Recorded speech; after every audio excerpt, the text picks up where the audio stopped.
right, the three, really overcoming three technical, tacticals, and mental barriers.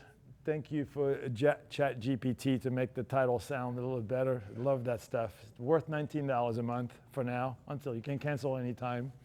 But I've been doing this. I've been lucky to work with really, just Division I college players and some future tour players. But the bulk of my teaching has been really recreational athletes in a country club or private clubs. And 85% of the tennis population gets stuck between 3.0 and 4.0 level. So, to get to that, 4.5 level and up, you have some prerequisites, some things that you have to own, you have to do it, and some of you are not gonna like it, Michael, I can tell right away on the first thing I'm gonna come up with. He's gonna hate it, but I took I remember a long time ago, I took a golf lesson, and the guy changed.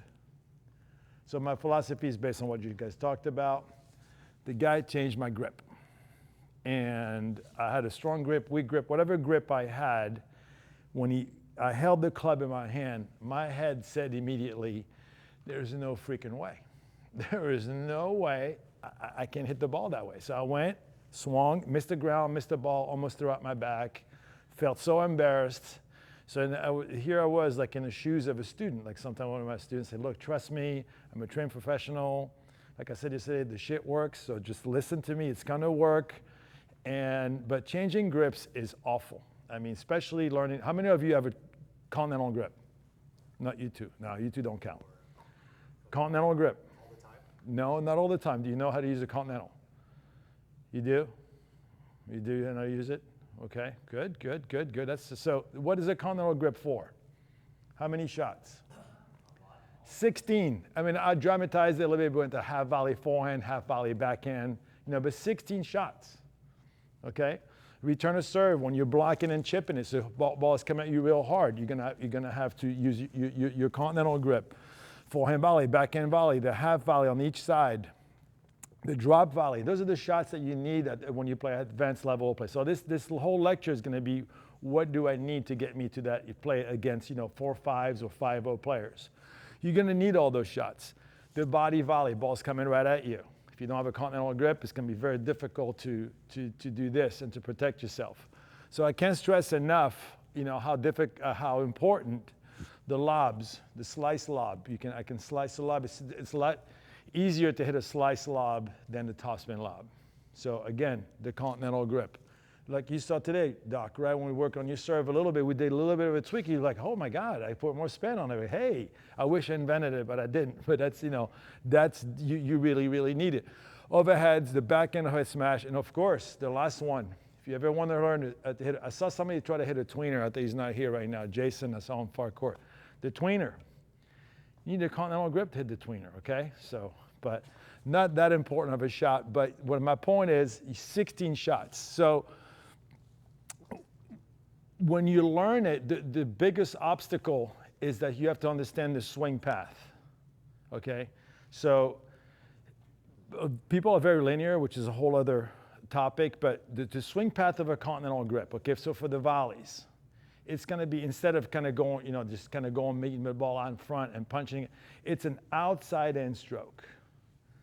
So if I have the wrong grip, and I do this, I'll be burying everything. So a lot of my students will have the proper grip, they have the continental grip, but then they go to their old swing path. It doesn't work. Or you have the good swing path, you go outside, I get it, Chris, outside in. And then you have your wrong grip. You're going to go to the bottom of the net. So understand that the continental grip for the volleys, it's an outside in stroke. A little bit of a slice, yes, but I'm volleying this way. I'm not going out this way. So that's why, when you work with the pro at home, or you take lessons, or you're going to work, just understand that every grip has a different swing path. I call it the swing path or the drive line. Okay, so it's very different than when you hit the ball with topspin with another grip. So I'm not going to get into how to hit with the continental grip all the time, but think when you change your grip, you also have to change your swing path and also change the point of contact. The point of contact on the continental grip is really closer to your body, and you have to let the ball come to you more, where with an Eastern backhand grip or semi-Western forehand, I'm way out there. With the continental, I'm going to be a little closer to my body on my ground strokes. I mean, back in the day, yes, I don't look that old, but I grew up with the wooden racket. And I was very, very close to a continental grip. That's why if you have a grip that is closer to the continental, you're going to love lower bouncing balls. You're going to hate balls up here. So understand that when you change your grip and you try to find the continental grip, you have to change your point of contact, change your swing path as well. So that'll be the first technical thing you need to do, is to go out there and learn the continental grip. You can hit topspin with the continental, not the grip of choice, but you can. All right, footwork. You were with me this morning. What did I say the footwork had in common with the Bigfoot, Yeti, and the Loch Ness Monster, Lee? It doesn't exist. Well, it's often talked about and rarely seen. Okay, and then so this is where I'm going to have the boys come out right now, and just grab a ball. And start a rally just on each side right there. And start a little rally. And I want all of you free your hands up. Okay, free your hands. And then I want you to clap every single time the ball's hit on each side. Okay, from the feet. Ready? Here we go. Then somebody's off beat. Who's that person off beat? Michael, no wonder. There you go. So again.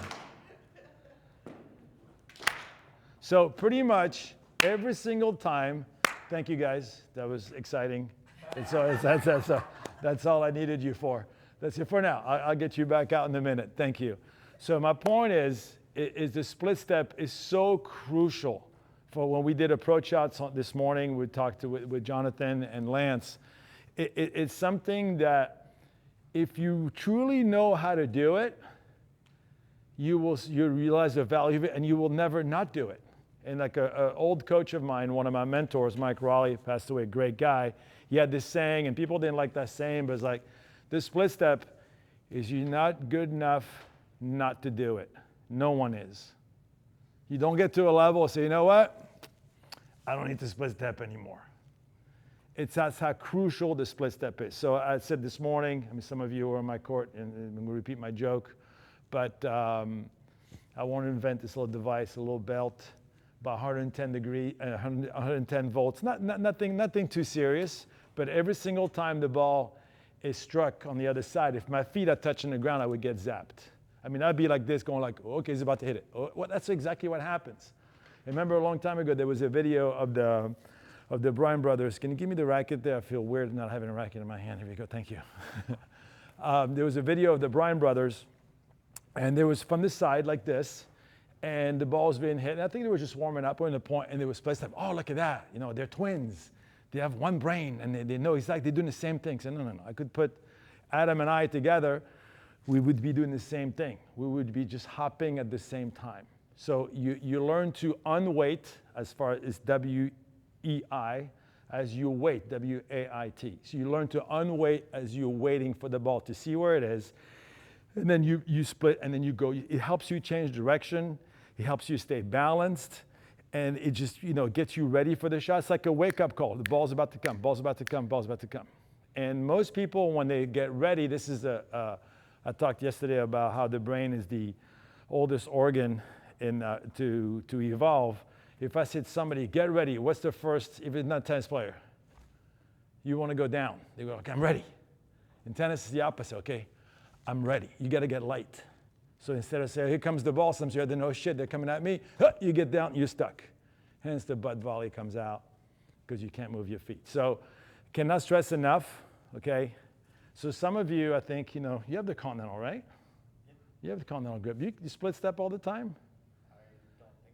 You don't, maybe you do. But some of you will have all those three things, okay? So, but I'm telling you, this is the one that is missing. I can be at a club. I can go to Adam's. In college, they all do, right? Sure hope so. Yeah. But you get to a level that, like I say, the one tip I can tell you right now is you're not good enough not to do it. So if you say, well, I knew that was happening. Just keep doing it. Split step. I cannot stress enough how important the split step is. And the footwork, and the last one is spin. Remember, we're talking about doubles, okay?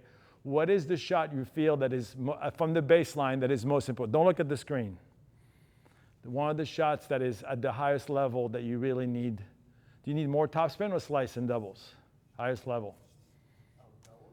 Yeah, doubles. This is all about doubles right now. Slice. What do you think, Jack? Slice. Adam? You didn't look at the screen. The dipper. How do you control the height of the ball? How do you make a ball go really low? With slice or with topspin? It's a trick question. I mean, so technically speaking, let's look at it this way. If I take a tennis ball, okay, and I want to hit it as far, well, I'm not going to do it, but thank you. I want to hit it all the way to the tennis courts over there across the parking lot. What spin am I going to use? Slice, right? Does that make sense, Lee? So I'm going to keep the face open. I'm going to hit down on the ball. How do you make a ball go up in golf? You hit down on the ball. You know, I mean, I'm not a good golfer, but the idea of the face is open. So in order to control the ball in doubles, to get that ball to dip, the dipper is almost, it's if you're going to learn one shot, okay, so usually we associate topspin with what? High bouncing balls, right? With the topspin lobs, okay, in the ball, like singles, you see a lot of singles. But in doubles, learning the dipper, if you want to be an advanced doubles player, work on your dippers. Because you have people that are going to rush the net. The high-end deep balls, the higher you go in the game of tennis, the higher level, not many people are going to be hanging back. They're going to be rushing the net. So what do you need to do? You need to make the ball. So when I'm playing, when I teach, especially any level, really, I tell you, when you're on the other side, I said, this is the baseline. This is not because your opponents are going to come in here, so you want everything to dip low. So does topspin increase or decreases the flight of the ball? How many say decrease? Absolutely. Does it make the ball go faster or slower? Another trick question.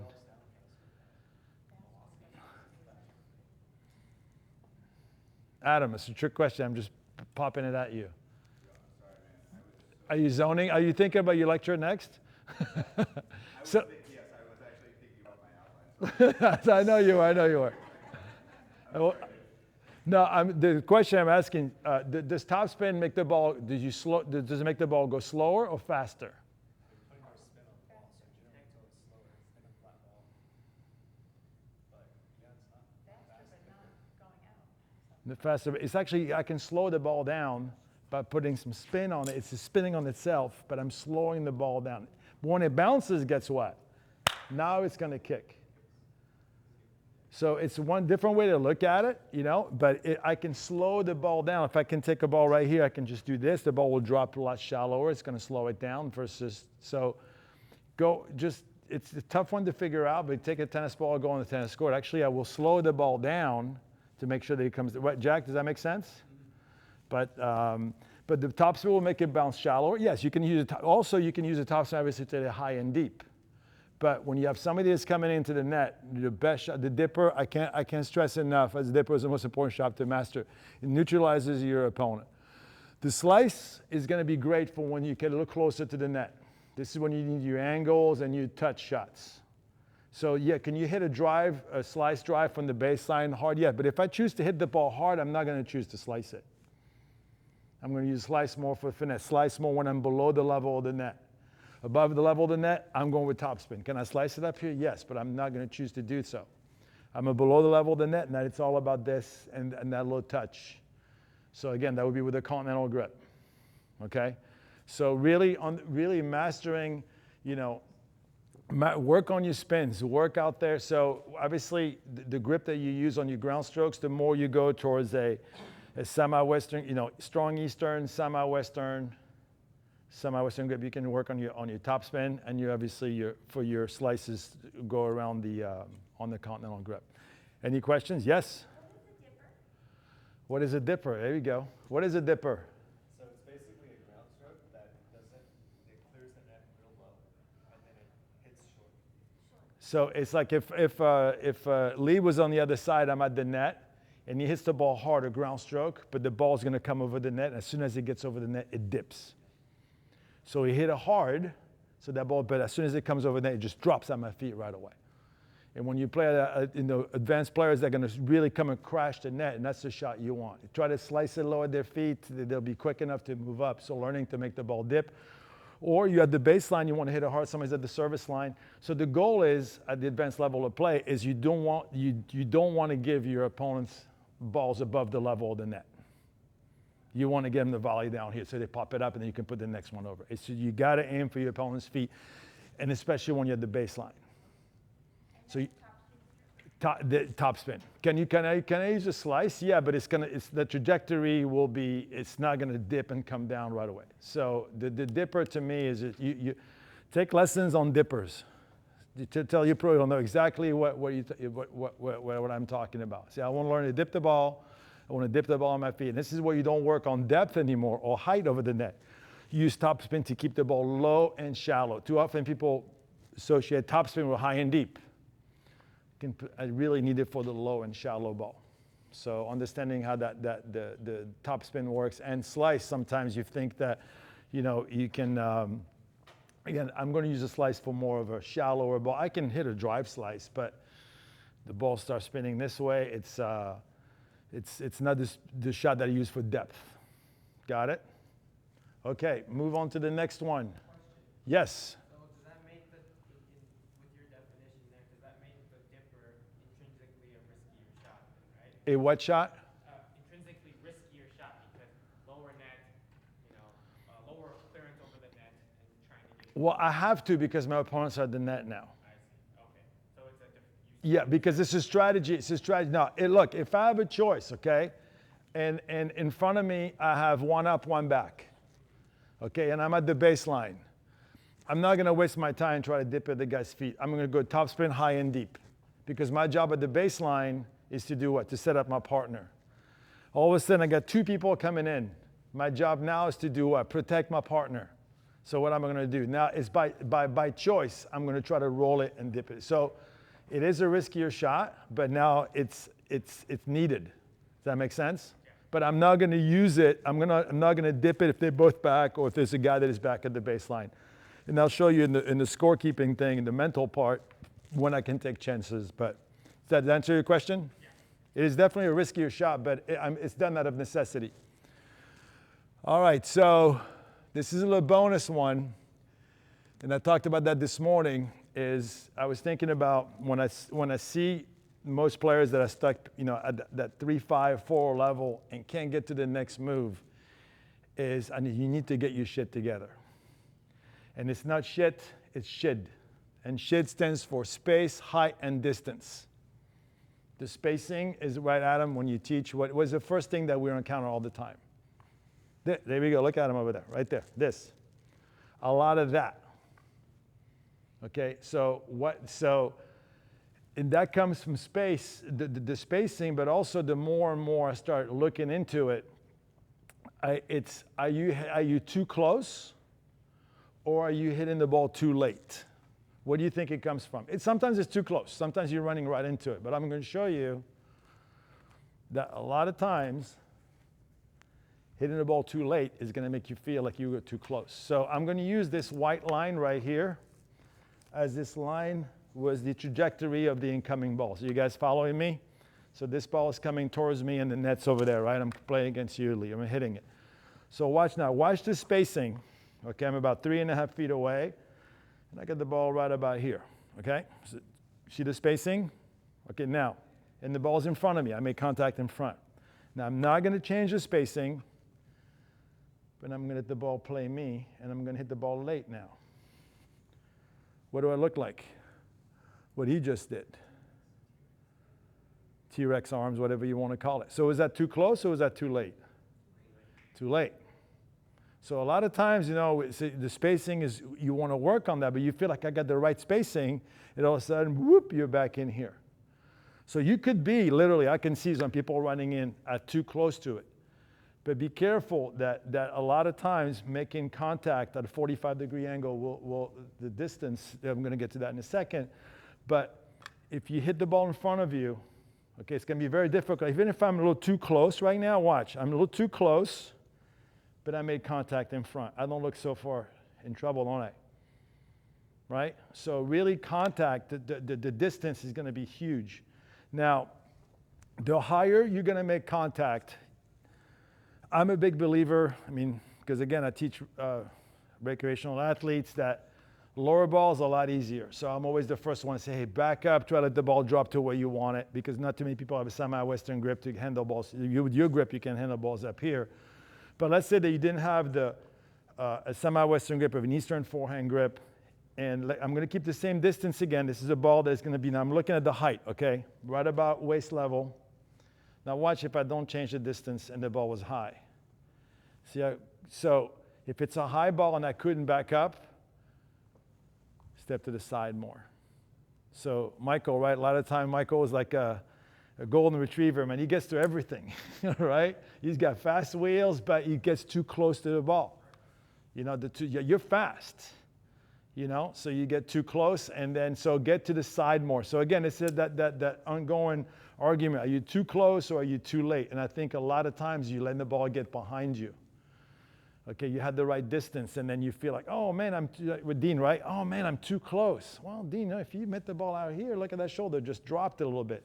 So getting your shit together, to me, is important. The space, we talked about the height, and then the distance. Whatever stroke you hit in tennis, and this is beautiful. 45-degree angle is beautiful. It's like contact with my arm. So if you know your angle, so I got 0 degrees, 90 degrees right here. We talked about that right this morning on the court. This is where I want to be on my forehand. 45 degrees in front of my body. I don't care what grip I have, continental, whatever it is, 45. Continental will be a little lower, semi will be a little higher.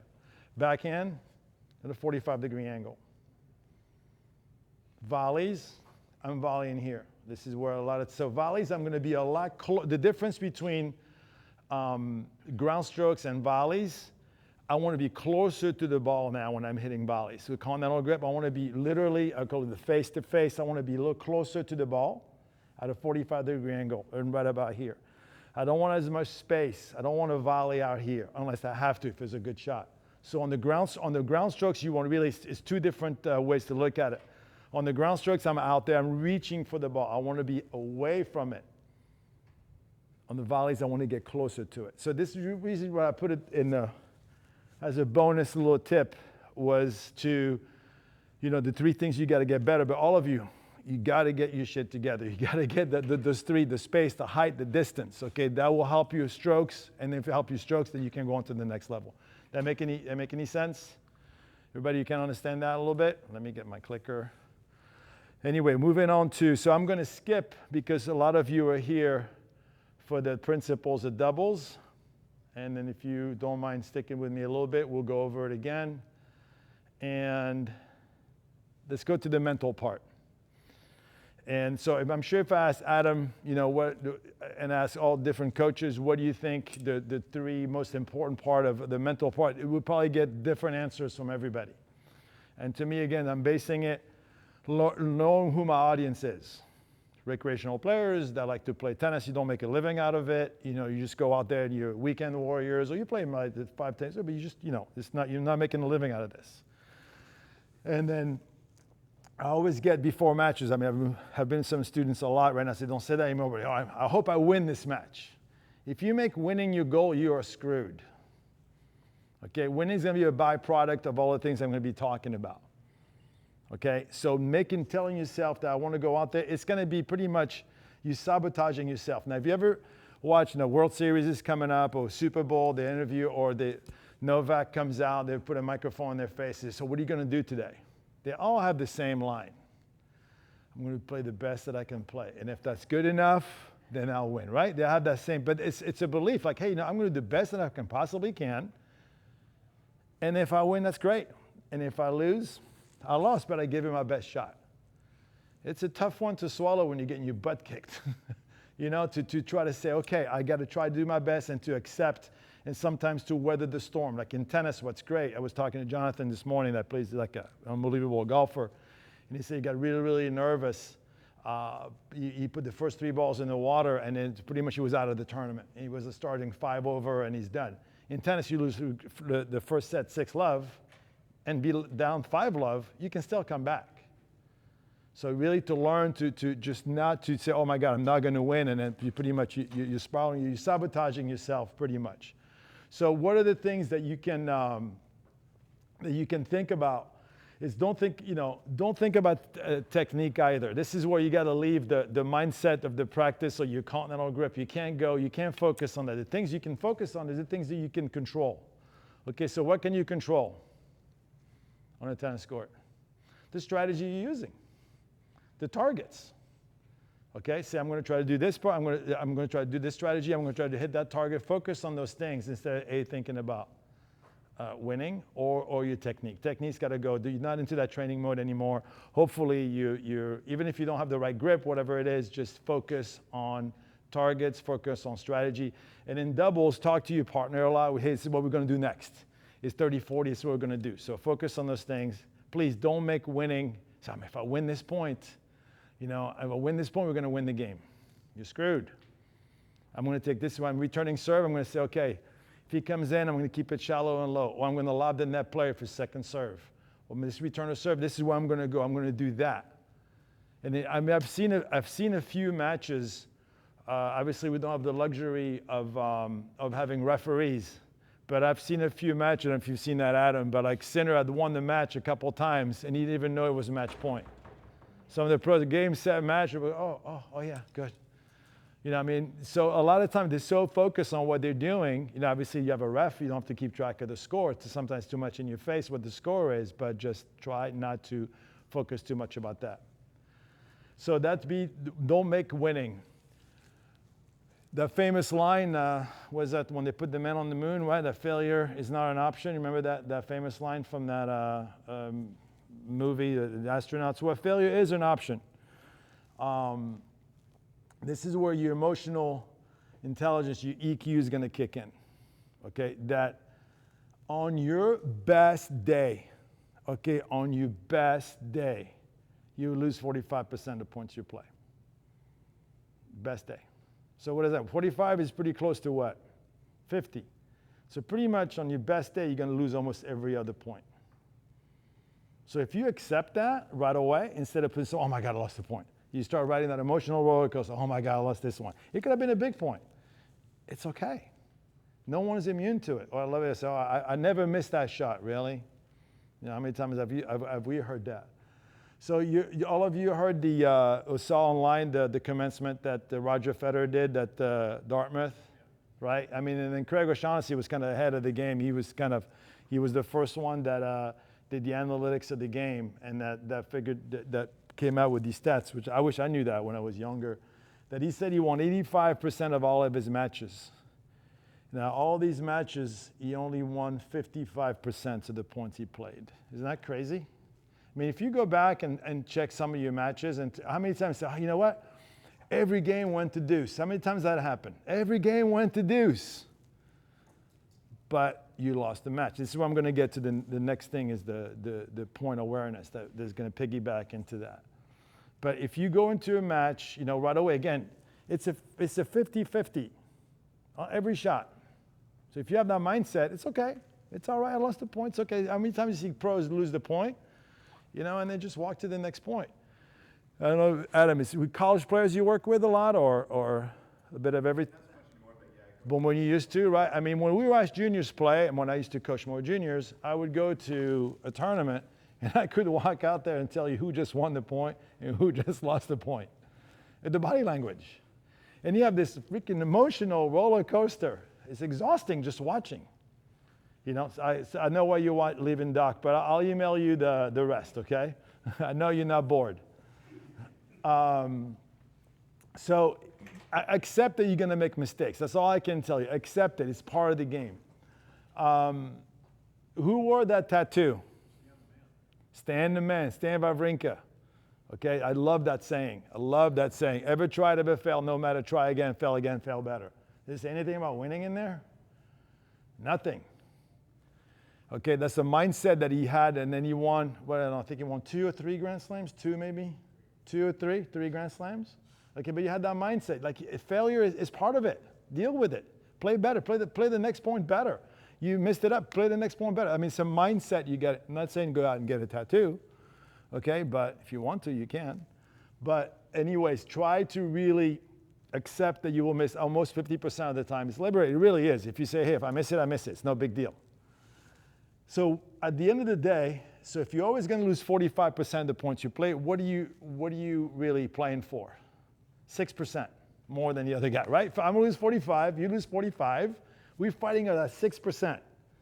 And this is where I'm going to go to my next slide, is the score awareness. So, I mean, to me, the mental part, we could think positive, all this stuff. And again, I'm dealing with recreational players. These are the things that, we don't have a shrink to go talk to. So these are the things that you really want to do. Score awareness.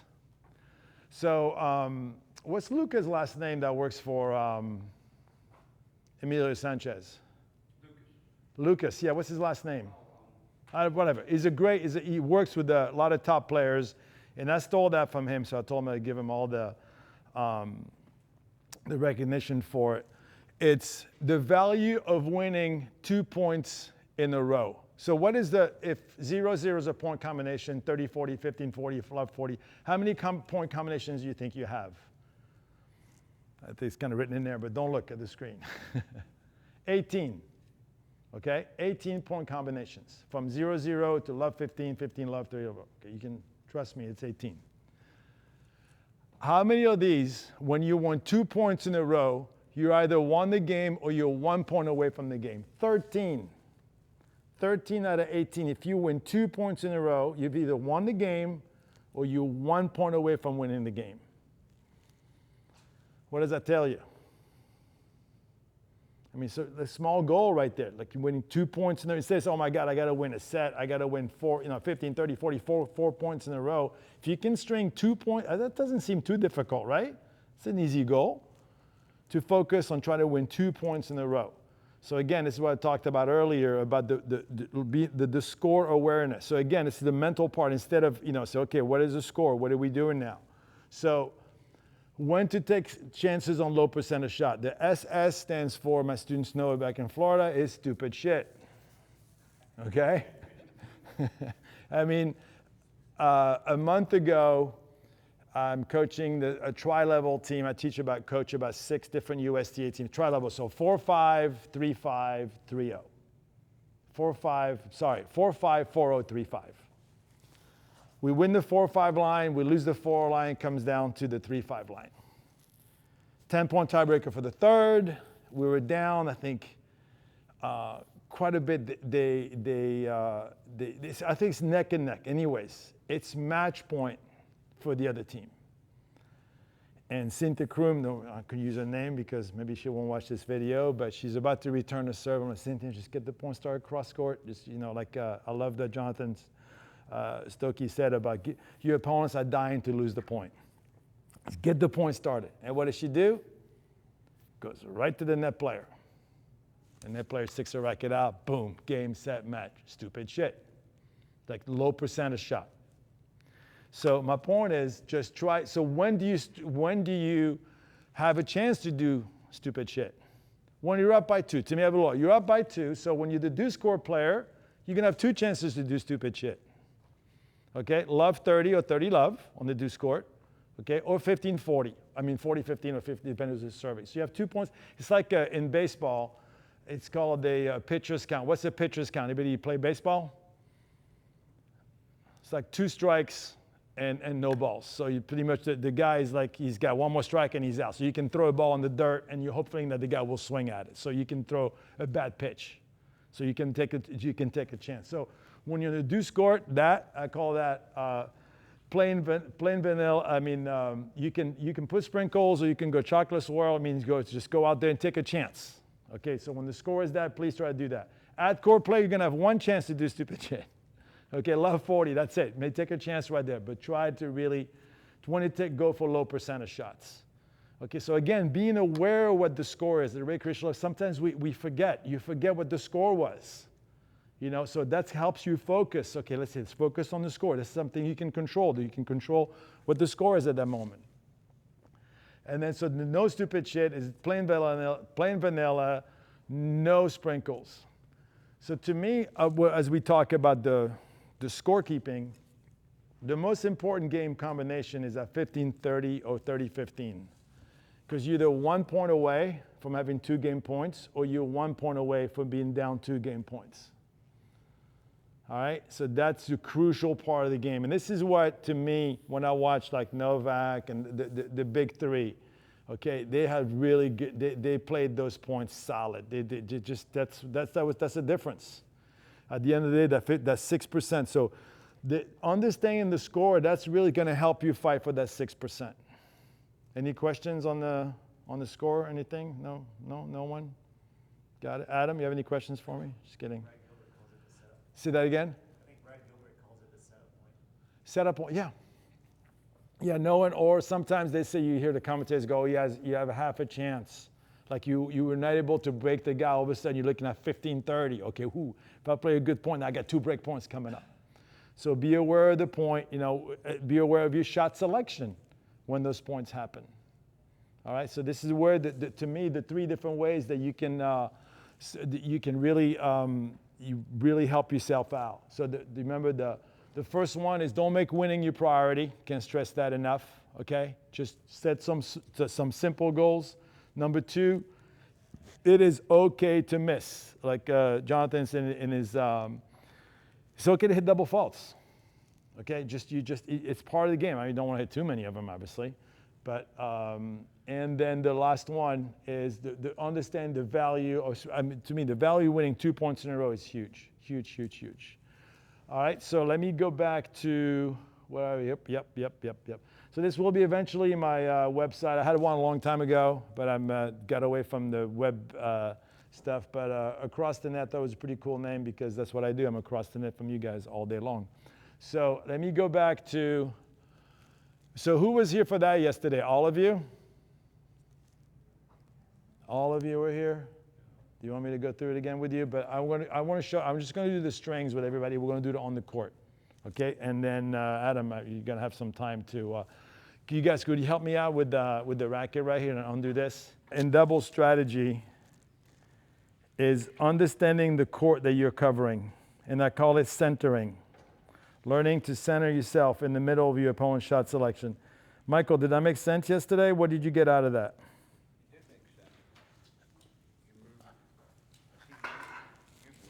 Yeah, keep going, go all the way back at the baseline. Adam, I want you to come on this side. You're going to be the racket holder right here.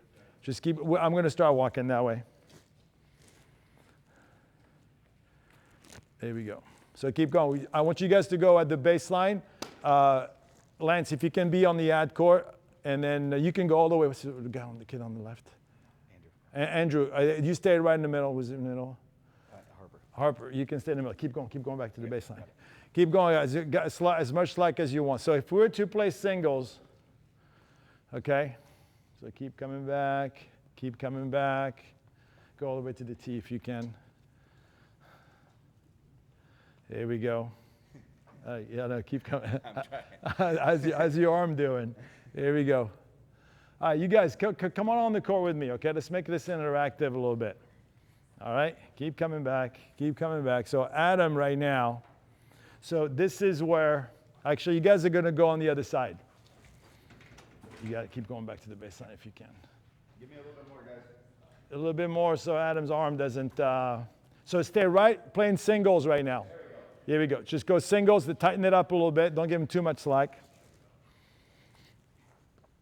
All right, perfect. So come on in. So where's the middle of the court right now? Because where's Adam? So it's pretty much this line right here, right? So now, as Adam is going to move, Adam, start going to your right. Yeah, just go to the right. This is like almost a little single strategy. Okay, so Stop right about there. So technically, the distance, so go back to the alley right there, right here we go. So the distance between these two doesn't change, okay, but the angle changes. So you guys take together 3 steps to the left, together.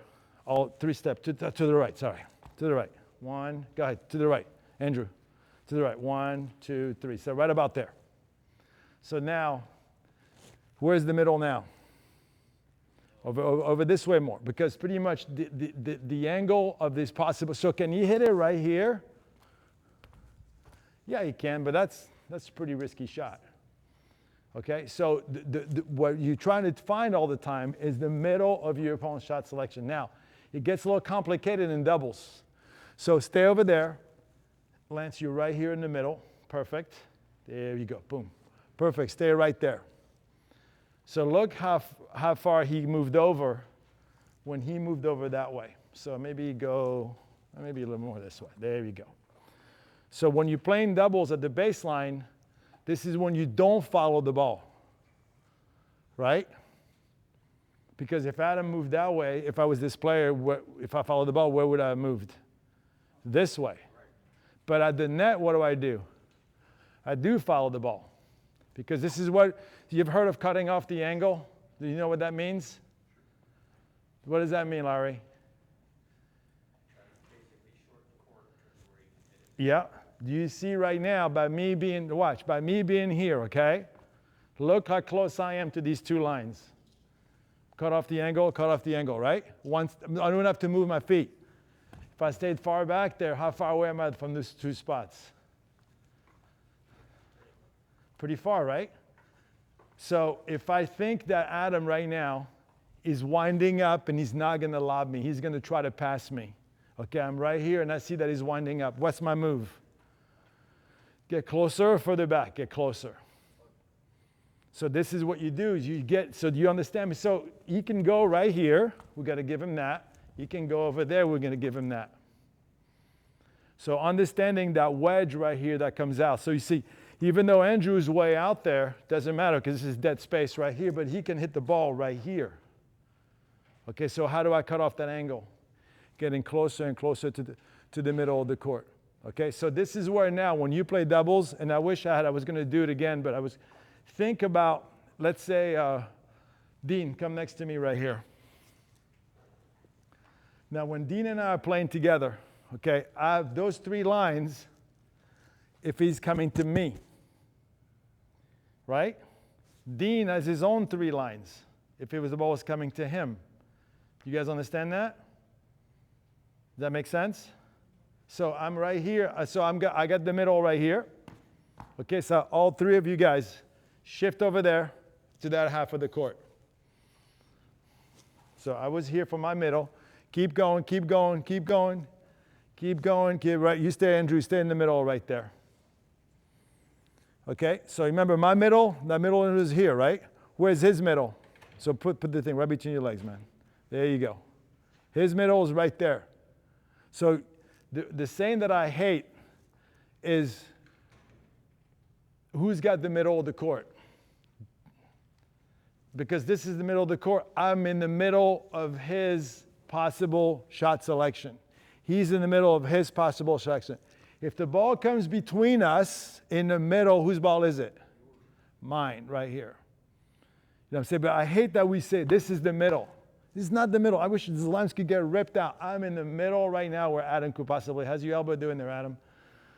Okay, here we go. And he is right. So your opponent, so this way you have to be very selfish. Like you said, what if the ball was, too often that person right there goes, oh, I thought she was going to go cross court. So that person does what? Comes over this way, and I'm doing my job. I'm here, and then we clash rackets. And no, you had to guard the middle of his shot selection. I'm guarding the middle of his shot selection. That we don't ever fight for the middle of the court. Does that make sense? So you have to understand the area right now that Dean is covering, and I have to understand the area that I'm covering. Does that make sense, everyone? So hence we do the way you cut off the angle, and then the way you cover the middle of the court. So here's a question. Yes. So you said that was your ball. Yeah. Okay. But I'm here. Yeah. Okay. Why would you not? Because Yeah. you know, that I'm going to try to split the court, or I'm going, you know, Right. to the ad, then that positions you. Now, if you're slightly ahead of me, Yeah. that could be yours if it's in your zip code. But I don't want you to be. So this is where, you know, I'm skipping because all of you guys were here yesterday. There's opportunity versus responsibility. Right now, you're in the responsible position. If the ball comes flying, like it comes right about, it's floating, it's right here. Please, if you have an opportunity to go get it, get it. But your first responsibility, we're both right here. Now, if it's a floating ball, you can come in front of me and take it, take it. But it's not the ball that you're looking for. I know we're coming in. If I play with Adam, he's got a high tennis IQ. We both know right here, ball's down the middle, I'm going to take him. But I hate, see what I just said, ball down the middle, I'm going to take it. Really, it's not the middle.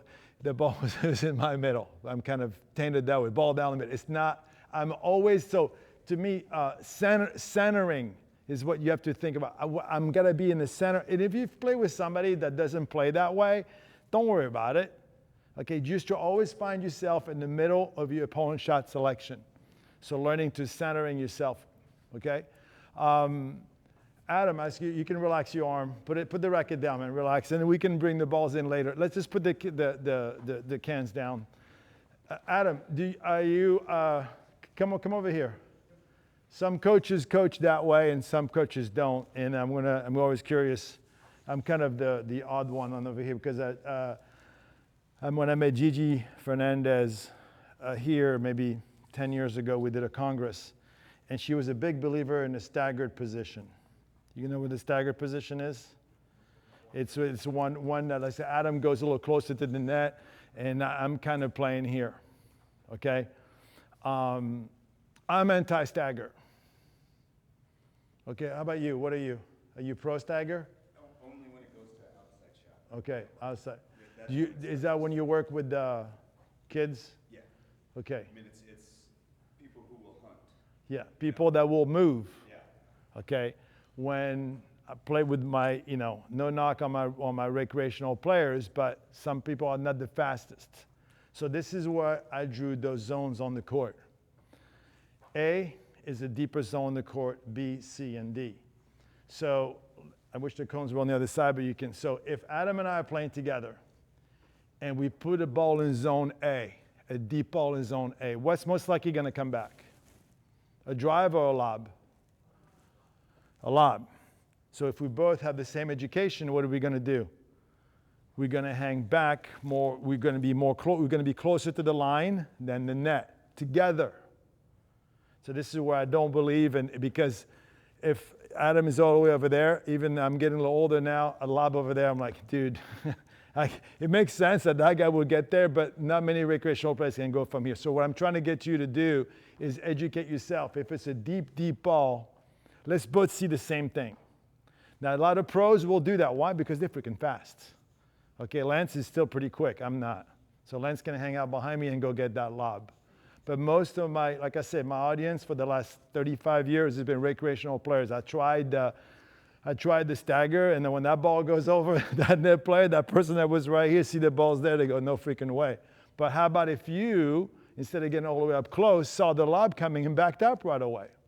So remember the zones on the court. A is an attack zone. So if we hit A's, okay, what are they going to do? If I'm at the baseline, I want to come up, okay, because it's going to be playing with something short. Adam is going to be looking what? Maybe to poach because it's a deep ball, or look out for the lob. What's zone B right here? When the ball bounces right here, it's pretty much what you want, what your opponents want. So I go like stay back, B for back. So A, you can attack. B, you stay back. Zone C is pretty much right about here. And C is what do you see? So if I'm on the other side right here, okay, let's say Adam is over there, and I'm running in, and the ball is in zone C. So right where Adam is right here. Adam's got to see pretty much what is Christophe doing. Am I running up in trouble to that zone, or am I running up smiling, foaming at the mouth? So that's kind of a gray zone. I'm not saying you're going to go in. I'm not saying you're going to stay back. You got to be aware. Where if I put the ball like right here, too often I hate it when my students put the ball right in no man's land, and they come running in. That's pretty much what you're running on that one. And the last one is zone. So D is if you hit a really, really short ball. D, I say dash. You hit a really short ball, just move forward. Your opponent's going to struggle. So if you understand this is the movement this way, how you move on the court up and back, and the angles kind of side to side. I mean, you guys were not going to bore you what we did yesterday, but just really be aware. To me, court positioning, everything that your opponent does is based on what you just gave them. So you hit the ball in A, B, C, or D, you have a pretty good idea. When Adam, is something that because we're playing our whole lives, and some people are playing their whole lives and still don't compute that. We kind of know when the lob is coming, right, Adam? But then you go to the higher levels of the game. If you ever play that person, they show you one thing, they do another, don't play against them anymore. They're too good for you. I mean, you get to the level when guys, like I said yesterday, they show you one thing, they do another, you're in trouble, okay? But my point is right now, it's pretty predictable to dominate the 4 level of the game if you just know those basic moves. Your zone, remember Craig O'Shaughnessy, I had the A, B, C, and D on the side. I just took it. I went 1, 2, 3, 4 that way. So figure out what you gave them. You can figure out what's coming back and learn to center yourself. Can't stress enough how to center yourself. So this was more the tactical part of the game. And then you remember the mental and then the technical. The continental grip, Michael. Next Congress, I want to see your continental grip. Okay, it's 2 Congresses in a row. You still get the wrong grip on the serve. But then you get good at being bad. You get good at being bad. You pop one in there once, so, well, yeah, I can serve like that. You can't. Anyway, Adam, you're next. Everybody, thank you so much for listening. And then hopefully I sprinkled a little smart dust in your tennis game. All right? We'll see you on the court.